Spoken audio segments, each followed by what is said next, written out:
ಇಲ್ಲ ಗುರುಗಳೇ, ನನ್ನ ಜನ್ಮ ಸಾರ್ಥಕವಾಗಿ ನಡೀತಾ ಇದೆ ಗುರುಗಳೇ. ನನ್ನ ಇಲ್ಲ ಒಂದು ಇಲ್ಲ ಬಳಗ ಇಲ್ಲ ಗುರುಗಳೇ. ಇದ್ದಂತ ಒಬ್ಬ ತಾಯಿ ಹೋಗ್ಬಿಟ್ಲು, ಸತ್ತೋಗ್ಬಿಟ್ಲು.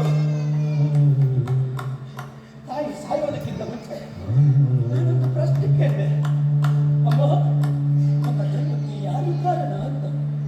ಹಾಗವಳು, ಮಗು ನೀನು ದೇವರ ಪ್ರಸಾದದಿಂದ ಜನಿಸಿರುವೆ ಮಗನೇ ಅಂತ ಹೇಳಿದ್ರು.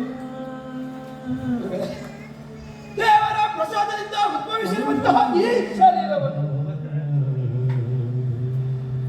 ಭಿಕ್ಷಾ ಪ್ರಸಾದದಿಂದ ಪ್ರಾರಂಭ ಗುರುಗಳೇ.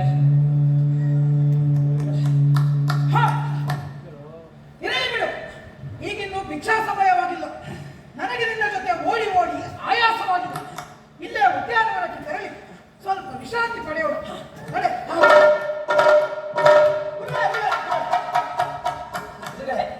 ಈ ಕಷ್ಟ ಸುಖ ದುಃಖ ಸಾವು ನೋವು ನೆಮ್ಮದಿ ಉಪ್ಪು ಖಾರ ಹುಳಿ ಎಲ್ಲ ಒಂದೇ ಅಂತ ಬೋಧಿಸುವಂತಹ ನಮ್ಮಂತಹ ಮಹಾತ್ಮರಿಗೂ ವಿಶ್ರಾಂತಿ ಹಸಿವೆಲ್ಲ ಬೇಕ ಗುರುಗಳೇ. ನಿಜ, ನಮ್ಮ ಅಂತ